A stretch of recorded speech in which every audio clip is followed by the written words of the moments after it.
Bismillahirrahmanirrahim. Assalamualaikum warahmatullahi ta'ala wabarakatuh.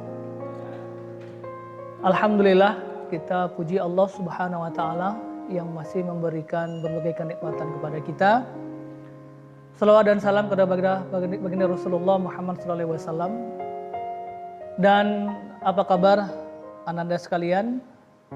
Semoga kita dalam keadaan sehat walafiat. Begitupun orang tua kita, orang-orang tercinta kita, semuanya dalam keadaan sehat walafiat. Anak-anak sekalian, pada pertemuan kali ini melanjut daripada kompetensi dasar yang lalu, bahwa para siswa diharapkan bisa memahami materi tekanan. Kita berlanjut pada materi bejana berhubungan. Bejana berhubungan, anak-anak sekalian, kalau kamu lihat pada slide di depan, seperti itu tampilan gambarnya. Di mana kamu menemukan ini? Kamu akan banyak menemukannya di ruang laboratorium. Yang kemudian aplikasinya di tengah-tengah kehidupan kita, banyak sekali kita menemukan konsep dan aplikasi daripada bejana berhubungan ini. Pengertiannya adalah bahwa bejana berhubungan adalah sebuah bejana yang terdiri dari dua atau lebih pipa yang saling terhubung. Biasanya pada bejana berhubungan ini berlaku permukaan zat cair yang sejenis, kemudian selalu sama tinggi dan selalu mendatar. Jadi ketika terhubung satu pipa dengan pipa yang lain dihubungkan, maka konsepnya itu adalah bejana berhubungan. Jika kemudian diisi zat cair ke dalamnya, pahamilah bahwa semua zat cair yang berada pada bejana berhubungan itu akan sama tinggi, kemudian sama-sama mendatar. Nah, anak-anak sekalian, mengukur massa jenis zat cair berdasarkan prinsip bejana berhubungan. Ketika beberapa bejana itu dihubungkan dan diisi zat cair, maka tekanan yang terjadi pada bejana yang satu itu pasti sama dengan tekanan yang terjadi pada bejana yang dihubungkan kedua. Jadi rumusnya P1 sama dengan P2, atau ingat P1 yang dimaksud dan P2 yang dimaksud adalah itu tekanan hidrostatik, yaitu tekanan yang terjadi pada zat cair. Di mana materi ini sudah kita bahas pada pertemuan yang sebelumnya. Kalau rumus P sama dengan Rho kali G kali H, maka pada P1, Rho 1 dikali G dikali H1 itu sama dengan P2, Rho 2 dikali G dikali H2. G itu adalah percepatan gravitasi bumi, di mana di kedua bejana itu percepatan gravitasinya sama besar. Jadi Rho 1 adalah massa jenis zat cair yang satu, Rho 2 massa jenis zat cair yang kedua, H1 adalah tinggi permukaan zat cair, dan H2 adalah tinggi permukaan zat cair pada bejana yang kedua.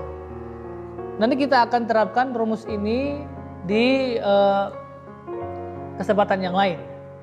Kemudian anak-anak sekalian, bahwa tekanan yang terjadi pada zat cair terkadang akan berlaku hukum Pascal. Apa maksudnya?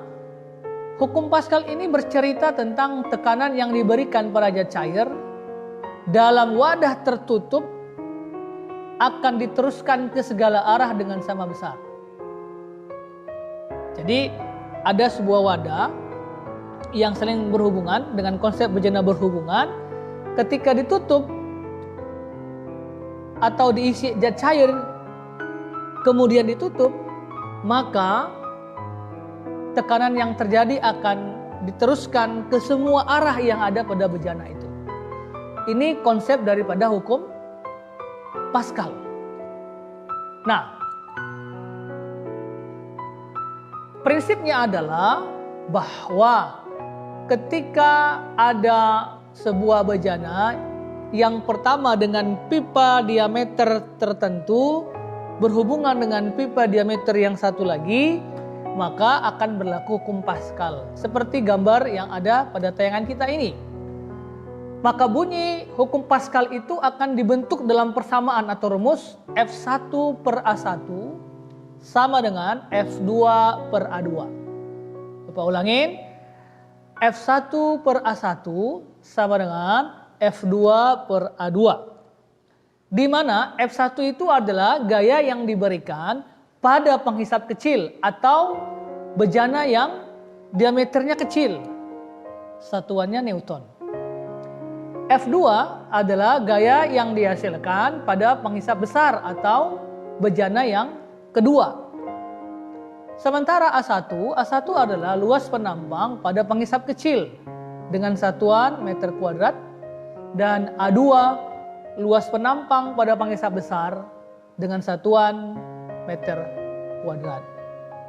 Baik, perhatikan nak contoh soal berikut. Baik, anak-anak sekalian, setelah tadi kita bicara tentang konsep bejana berhubungan ketika hukum Pascal, berikut Bapak akan menjelaskan bahwa rumus-rumus atau persamaan yang terjadi pada hubungan bejana berhubungan atau hukum Pascal kita terapkan dalam bentuk soal. Tadi bejana berhubungan rumusnya bahwa tekanan yang pertama itu sama dengan tekanan yang kedua. Bahwa Rho 1 dikali G kali H1 itu sama dengan Rho kedua dikali G dikali H kedua. Kita buatkan seperti ini. Nah,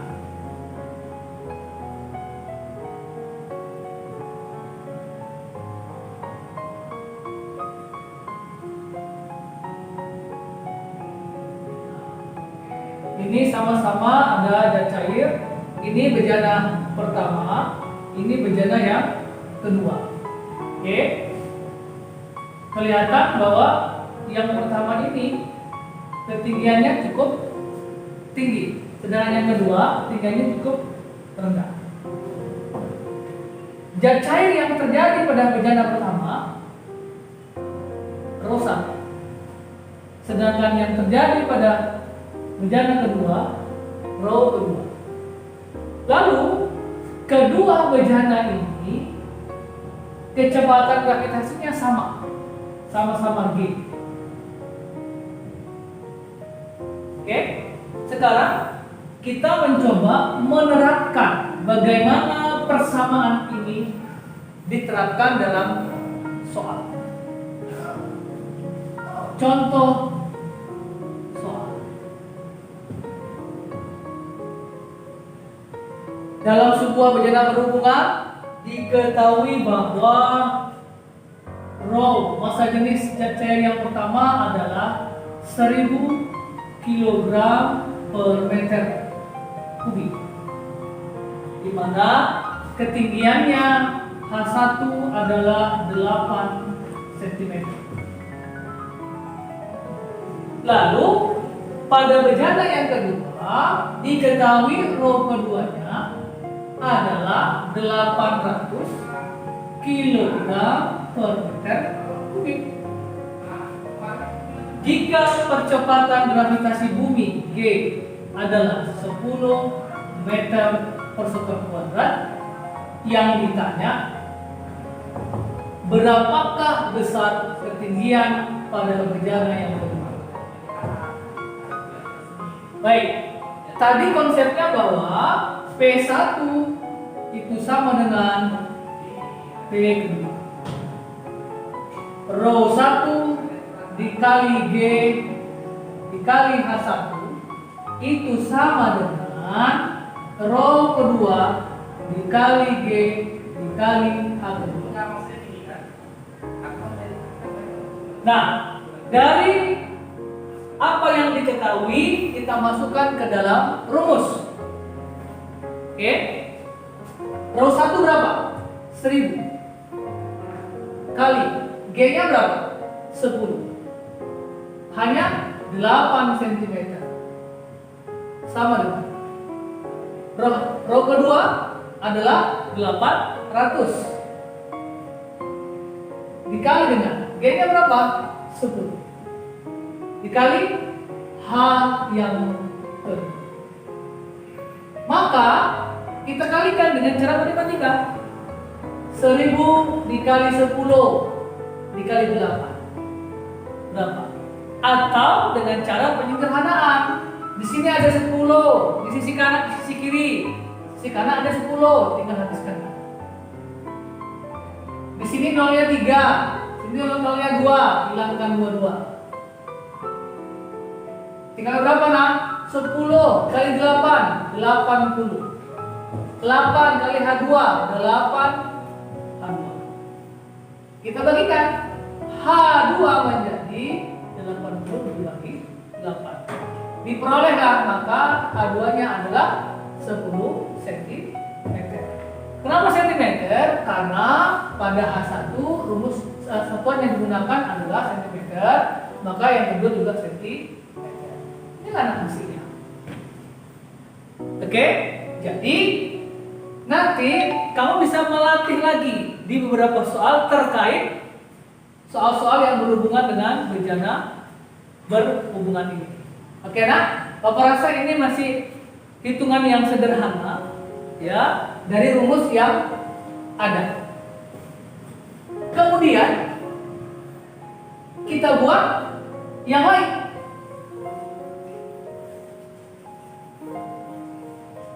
Ya. Contoh soal yang kedua. Oke. Diketahui bahwa massa jenis zat cair yang kedua adalah 500 kg per meter kubik. Dengan ketinggian zat cair tersebut adalah 4 meter.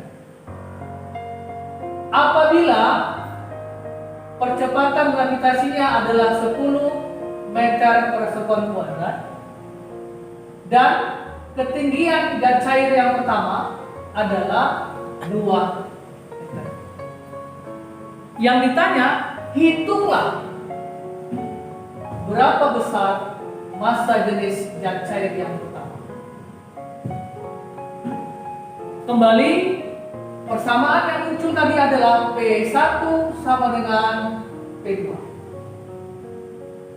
Rho 1 dikali G kali H1 sama dengan rho kedua dikali G dikali H kedua. Oke. Kita masukkan nilai-nilai yang diketahui. Rho 1 berapa? Rho 1 yang ditanya. Rho 1 kali G-nya berapa? 10. H1 2 meter. Ya, sama dengan rho kedua 500 dikali G 10 dikali H2 4. Ada yang sama tak? Ada. Sama yang di sisi kiri dengan yang di sisi kanan. Habiskan. Maka tinggallah 2 rho 1 sama dengan 500 kali 4 2000. Maka didapat rho 1 sama dengan 2000 dibagi 2. Kita hitung dengan cara matematika. Hasilnya adalah rho 1 sama dengan 1000 kg per meter. Oke, nah, cukup mudah kan? Yang penting kamu mau berusaha. Kalau kamu sudah berusaha, namun hasilnya masih salah, itu hal yang biasa. Tapi kalau kamu tidak mau sama sekali berusaha, maka tidak ada hasil apapun. Oke? Ini nah cara matematika. Ya.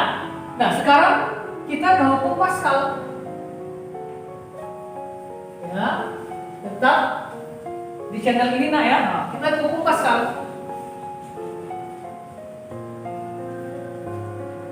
Nah.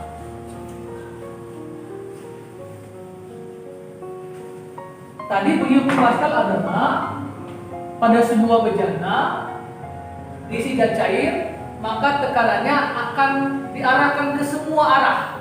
Nah, kumpaskan. Hukum paskan.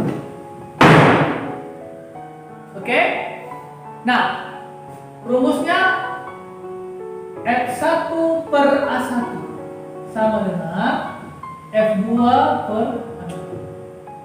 Dimana F1 ini adalah tekanan yang terjadi pada pengisap kecil, F2 terjadi pada pengisap besar tekanannya, A1 luas penampang kecil, dan A2 luas penampang besar. Baik, contoh. Ini ada sebuah bejana. Oke. Berisi zat cair.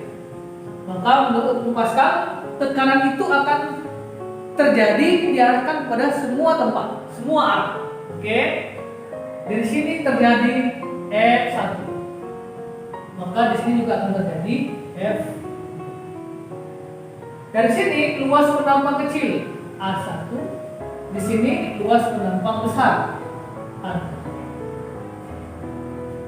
Kita contohkan, apabila A1-nya sebesar 5 cm kuadrat, sedangkan A2-nya sama dengan 12 cm kuadrat.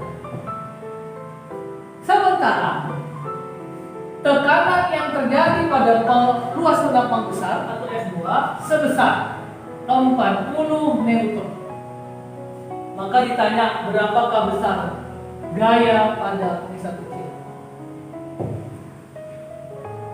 Kita jawab, rumusnya F1 per A1 sama dengan F2 per A2. Oke? Nah, berapa ini F1-nya? F1 yang ditanya.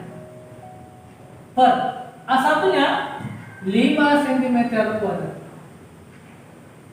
Sama dengan F2 40 Newton dibagi dengan A2. A2-nya 12 cm kuadrat.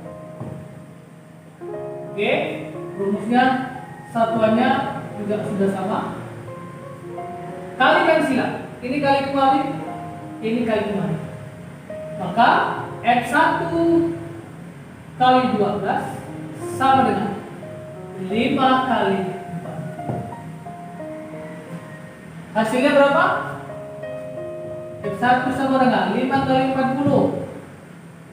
Nah, 200 bagi dengan 12. Oke, sama-sama dibagi berapa? Nah, 4, biar mudah. Sama-sama bagi 4. 200 bagi 4, 50. 12 bagi 4, 3. Maka 50 bagi 3 berapa nak? Berapa? 6. 8. Bukan. Berapa nak? 16. 16 kali 3 berapa? 48. Tinggal dibagi. Berapa nak? Sisa 2. 11,6 Newton. Inilah hasilnya. Oke? Satu lagi contoh soal kita beri ya. Contoh, diketahui yang kedua. Diketahui bahwa besar tekanan pada pengisap kecil F1 40 Newton. Kemudian tekanan pada pengisap besar adalah 80 Newton. Jika A1-nya adalah 20 cm kuadrat, maka ditanya berapakah besar luas penampang besar. Tetap sama nak, rumus persamaannya F1 per A1 sama dengan F2 F2/A2. Masukkan nilai-nilai. F1 berapa? 40 dibagi A1 20. Sama dengan F2 80 ditanya per A2 ditanya. Kali silang. 40 kali kemari, 20 kali kemari. Hasilnya berapa? 40A2 sama dengan 20 dikali 80. 40A2 hasilnya menjadi berapa ya? 1600. Hasilnya adalah A2 sama dengan 1600 dibagi 4. Berapa nak A2-nya? Berapa? Iya, 40 cm kuadrat. Inilah hasilnya. Oke? Semoga kamu tak paham dari konsep awal dan juga beberapa contoh soal. Sebagai kesimpulan, pada bejana berhubungan berlaku persamaan. Ya, Rho 1 kali G kali H1 sama dengan Rho 2 kali G dikali H2. Pada hukum Pascal, persamaannya adalah F1 per A1 sama dengan F2 per A2. Oke, nanti kamu akan Bapak beri contoh soal latihan lagi untuk kamu coba rumus ini hingga kamu bisa menguasai materi ini. Baik, Bapak rasa ini nak pada pertemuan kali ini materi yang Bapak sampaikan semoga bermanfaat dan kamu bisa melanjutkan materi kita. Demikian Bapak akhiri. Assalamualaikum warahmatullahi wabarakatuh. Salam sejahtera untuk kita semuanya.